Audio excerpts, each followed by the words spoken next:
Bismillahirrahmanirrahim. Assalamualaikum warahmatullahi wabarakatuh. Bertemu kembali dengan saya, Abdul Hadi Ilman, pada mata kuliah Ekonomi Sektor Publik.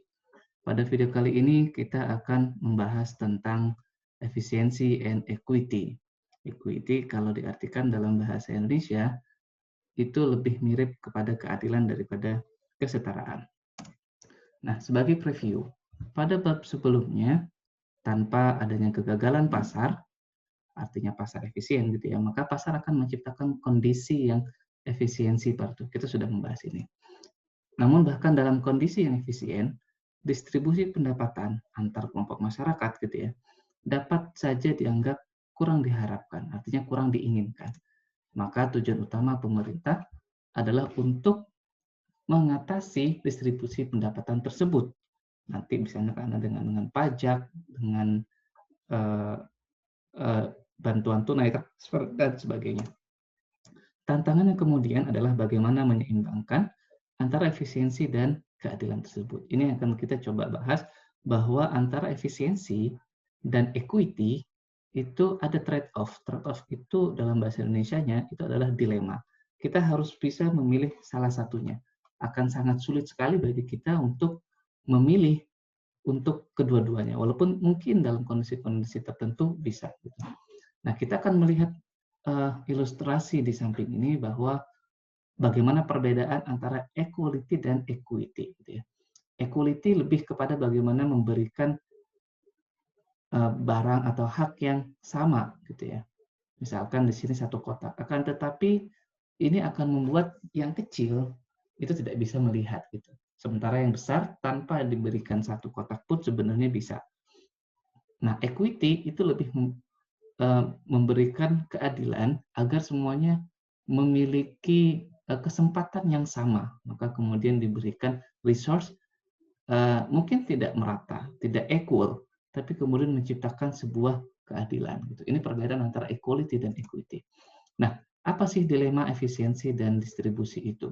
Dalam upaya distribusi untuk pemerataan itu, bisa saja terjadi inefisiensi. Nah, dalam bahasan selanjutnya ini kita mungkin akan interchangeable gitu ya antara pemerataan dan keadilan, tapi lebih sebenarnya kepada ya bisa jadi pemerataan, bisa jadi keadilan gitu ya. Ada dua perdebatan. Yang pertama terkait dilemanya. Seberapa besar efisiensi yang dikorbankan untuk menciptakan pemerataan atau keadilan gitu ya. Jadi pasti ada efisiensi yang hilang. Nah, itu seberapa besar yang harus hilang gitu kan. Apakah kemudian kita bersedia untuk menghilangkan itu demi menciptakan keadilan atau bagaimana gitu kan. Yang kedua terkait nilai atau tingkat kepentingannya secara relatif antara efisiensi dan ekualitas. Jadi ada yang berpendapat dilema di sini adalah bahwa ya sudah kita pertahankan efisiensi aja tanpa memperdulikan ekualitas atau pemerataan atau keadilan gitu. Tetapi argumen yang lain kita harus mementingkan ekualitas tanpa melihat efisiensi. Biarkan efisiensi itu hilang selama tercipta ekualitas gitu ya. Nah, perdebatan ini kemudian berkaitan dengan social choice atau pilihan sosial yang secara agregat menjadi agregat dari pilihan-pilihan individu antara keadilan dan efisiensi. Nah, kemudian bagaimana menganalisis social choices itu? Pertama, kita akan mengenal yang namanya social indifference curve. Pertama, ekonom menggunakan kurva kemungkinan atau utility possibility curve, nanti akan ada gambarnya. Kemudian, sebentar. Ya, kemudian kurva ini akan mendeskripsikan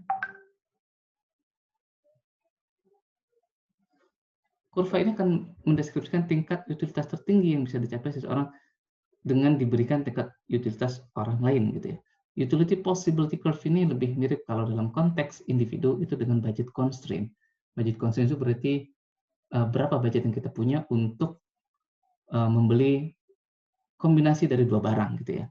Maka utility possibility curve itu juga begitu gitu. Ada tingkat utilitas yang kemudian dia harus terbagi antara si A dan si B gitu ya. Nah, kemudian sebuah perekonomian dalam kondisi Pareto efisien jika dan hanya jika dalam operasi sepanjang kurva tersebut gitu ya. Kemudian ada social indifference curve berdasarkan trade-off utilitas dari individu yang berbeda. Kurva tersebut memberikan kombinasi utilitas antara dua orang yang secara tetap sama gitu. Nah, ini utilitas Friday, kemudian ini utilitas dari Crusoe, kemudian ini adalah utility possibility curve. Ini mirip seperti budget constraint, tetapi kalau budget constraint biasanya lurus seperti ini, kemudian di sini adalah barang A dan barang B gitu ya, dan kemudian budget constraint itu menunjukkan bahwa sepanjang titik garis itu adalah jumlah harganya sama. Maka ini pun juga begitu. Utility possibility curve. Jadi tingkat utilitas yang memungkinkan. Jadi bisa saja ada di sini, ada di sini, ada di sini, tapi itu tidak akan efisien. Akan efisien kalau titiknya ada di sini. Sementara ini adalah social indifference curve. Jadi inilah trade-off antara si Friday dan si Crusoe ini yang jumlah utilitasnya ini sama, gitu kan. Nah, secara grafis ini akan efisien jika bertemu pada satu titik, menyinggung pada satu titik. Kalau seperti ini tidak. Nah, ini kan bisa jadi titik A atau titik sini. Tapi kalau di sini, ini akan titik yang paling efisien gitu ya. Nah, bagaimana menentukan trade-off-nya? Bentuk dari kurva social indifference curve itu menunjukkan trade-off-nya. Nah, ini seperti ini gitu ya. Kalau misalkan dari titik A ke titik B, dari titik A ke titik B, itu si Crusoe itu hanya berkurang sedikit. Sementara si Friday bertambah banyak gitu ya. Ini wajar karena pada awalnya Friday mendapatkan sedikit. Jadi ketika naik sedikit, ketika ada penurunan satu dari Crusoe ini dia meningkat banyak gitu ya. Artinya ini akan melihat bahwa seseorang itu lebih kepada preferensinya lebih ke mana gitu kan. Seperti itu. Nah, kemudian dari sini muncul konsep utility function. Ini adalah utility function dari seseorang. Misalkan utilitas dari Friday, ini untuk orange misalkan gitu ya. Ini titik A, B, C, 20, 21, 22, kemudian adalah titik, dan ini adalah tingkat kepuasannya. Kita melihat bahwa dari 20 ke 21, ini meningkatnya seperti ini, utilitasnya. Dari 21 ke 22, ini menurun gitu ya. Nah, penurunan seperti ini terlihat di sini. Bahwa semakin banyak barang yang dikonsumsi, maka tingkat utilitasnya itu memang akan naik. Tetapi perubahan tingkat utilitasnya, naiknya itu makin sedikit. Ini yang kita rasakan, ini yang disebut sebagai diminishing marginal utility.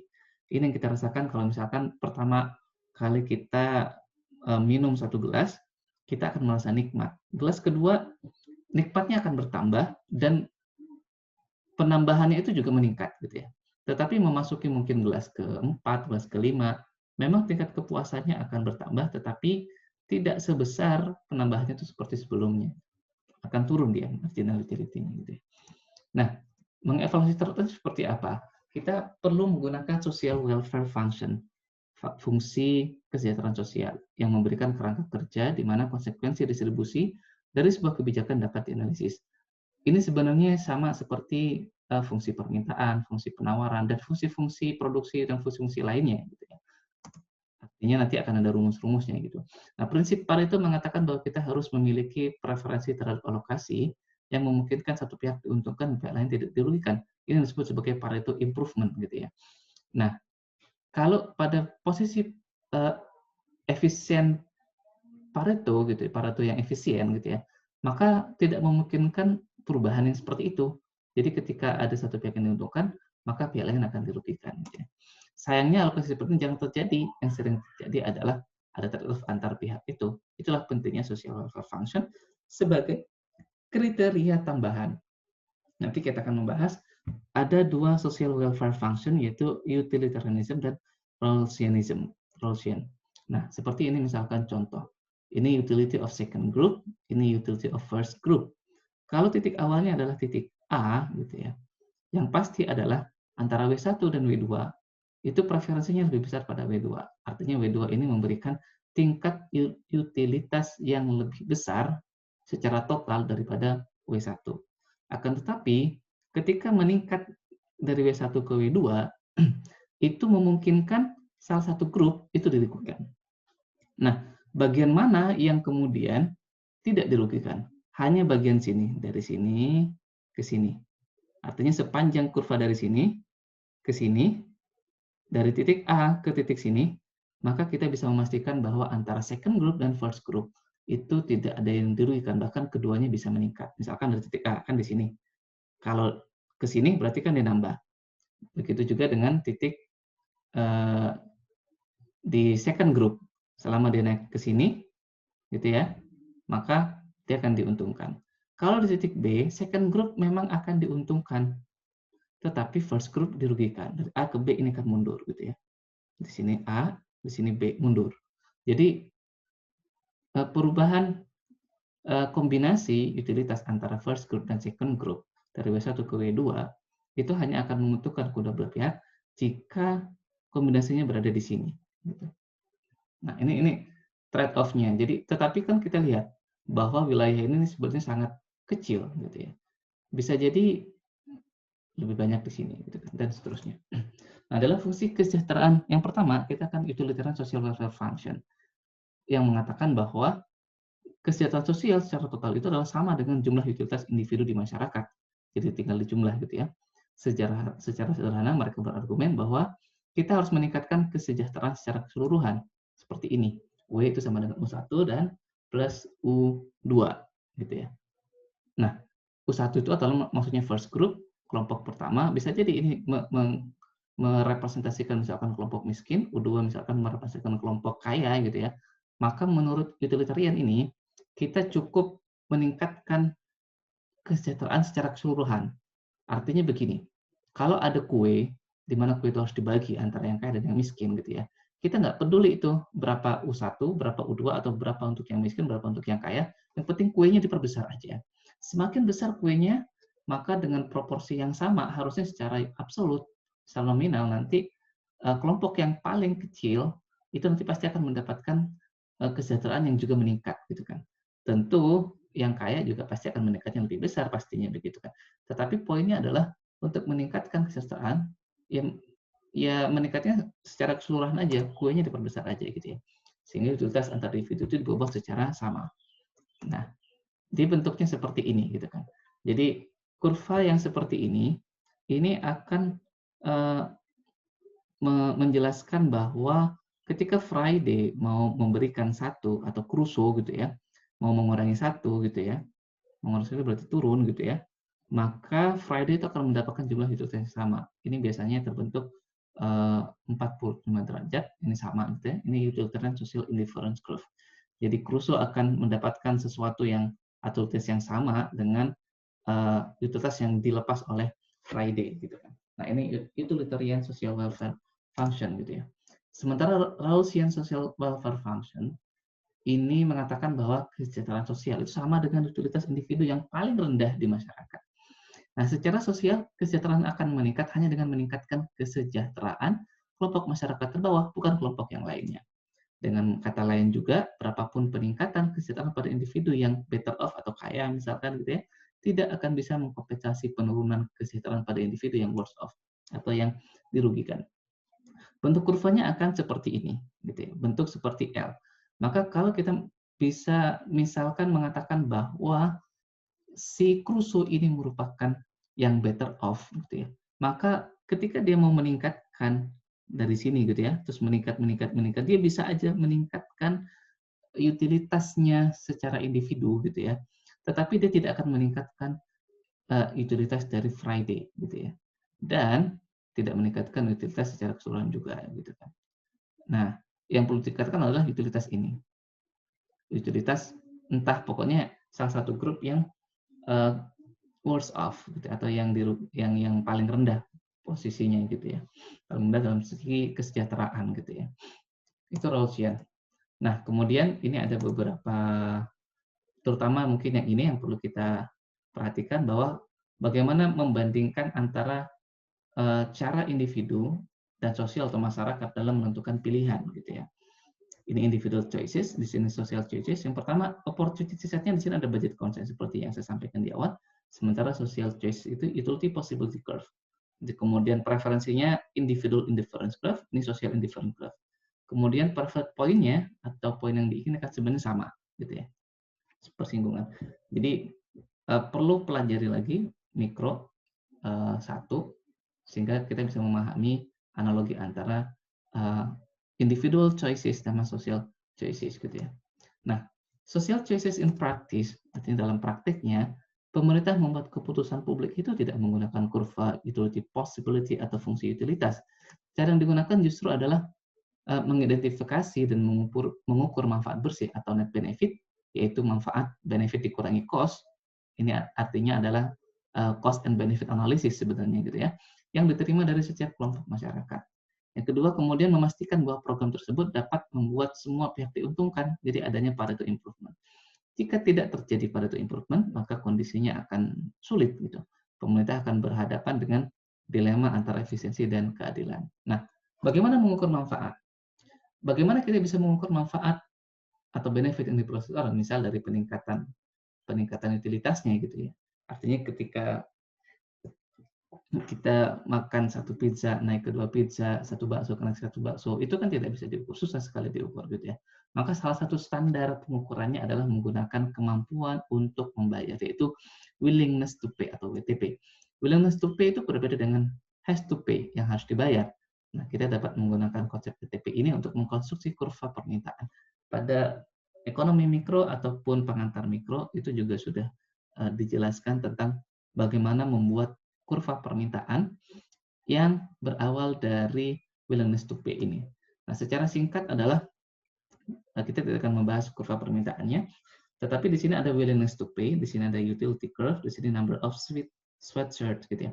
Artinya semakin banyak jumlah sweatshirt ini yang kita pakai, maka utility curve-nya juga akan meningkat, willingness to pay juga akan meningkat gitu. Tetapi dia turun, ada diminishing marginal utility gitu ya. Nah, selisih antara WTP, jadi ada di sini ada orang yang mampu membeli gitu ya. Ini orang pertama gitu ya. Di harga 50 walaupun harganya 30. Nah, selisih antara 50 dengan 30 itu adalah consumer surplus untuk orang pertama itu. Ada konsumen kedua. Jadi sudah ada dua konsumen di sini, yang satu di sini, yang dua di sini. Dia mampunya di 45. Tetapi harganya 29. Berarti ada selisih di situ juga. Dan seterusnya. Tetapi ada orang-orang yang kemampuannya ya di sini, di bawah harga S2P-nya itu gitu, sehingga dia tidak mampu membeli. Maka muncullah permintaan ini. Jadi kalau di sini titiknya gitu ya, maka yang hanya membeli itu mungkin hanya 6, permintaannya 6. Karena hanya 6 orang lah yang memiliki willingness to pay yang sama dengan harganya atau harga yang harus dibayar. Price has to pay gitu ya. Nah, kelebihan willingness to pay, perbedaan atau selisih antara willingness to pay dengan harga itu kemudian disebut sebagai consumer surplus. Nah, ini mohon dipelajari lagi di ekonomi mikro 1. Nah, secara sosial untuk menghitung benefit seluruh masyarakat, maka kita menjumlahkan consumer surplus dari masing-masing individu itu gitu ya. Lantas bagaimana mengukur inefisiensi? Ada yang namanya konsep dead weight loss atau DWL, itu digunakan untuk mengukur efisiensi kebijakan. Misalkan kebijakan pajak, ini juga sudah diajarkan pada mata kuliah ekonomi mikro. Secara sederhana, DWL adalah hilangnya consumer surplus dan juga producer surplus akibat sebuah kebijakan. Nah, di sini. Misalkan harganya awalnya di sini. Seperti di sini gitu ya. Kemudian karena ada pajak, tax gitu ya, harganya naik ke sini. Nah, ketika harganya naik ke sini, ada sebagian orang tertentu yang kemudian tidak mampu membelinya karena harganya ini sudah di atas willingness to pay-nya gitu ya. Maka kemudian orang-orang itu tidak membeli secara total, maka kemudian permintaan terhadap barang tersebut itu menjadi berkurang. Nah, ini segitiga ini yang kemudian muncul akibat kebijakan tersebut itu sebagai dead weight loss gitu ya. Sementara ini kan pajak ya, ini masuk ke pemerintah. Jadi kotak ini masuk ke pemerintah, yaitu besarnya pajak dikalikan dengan jumlah kuantitinya. Sementara consumer surplus yang awalnya di sini, ini ingat, segitiga ini kemudian berkurang menjadi segini, consumer surplusnya. Nah, jadi semakin kecil. Seperti itu. Jadi ada consumer surplus yang awalnya ini consumer surplus, itu diserahkan kepada pemerintah. Ada consumer surplus yang awalnya ini di sini, ini kemudian tidak ada satupun yang mengakuisisi. Secara sosial berarti hilang gitu ya. Ada konteksnya juga di mana customer surplus itu diambil oleh produsen surplus, diambil oleh produsen gitu ya. Dalam konteks ini sebenarnya eh, ini produser di sini tidak ada kurva ininya ya, kurva penawarnya kita tidak bisa tahu proses surplusnya. Nah, ada beberapa pendekatan terhadap social choices. Ada 3. Yang pertama, compensation principle, yang mengatakan bahwa jika agregat WTP lebih besar daripada biaya cost, maka program harus dijalankan. Ada trade-off across measure of efficiency and equality, itu menghitung manakah yang lebih besar peningkatannya antara efisiensi dan kesetaraan, gitu ya. Jadi apakah efisiensi yang lebih besar atau kesetaraan yang lebih besar, maka nanti akan diambil salah satunya, gitu ya. Kemudian the weighted benefit approach itu memberikan bobot yang berbeda untuk setiap kelompok yang terdampak. Nah, kira-kira itu pembahasan pada video kali ini tentang bagaimana equality, efisiensi, dan keadilan dalam konteks ekonomi sektor publik. Terima kasih. Assalamualaikum warahmatullahi wabarakatuh.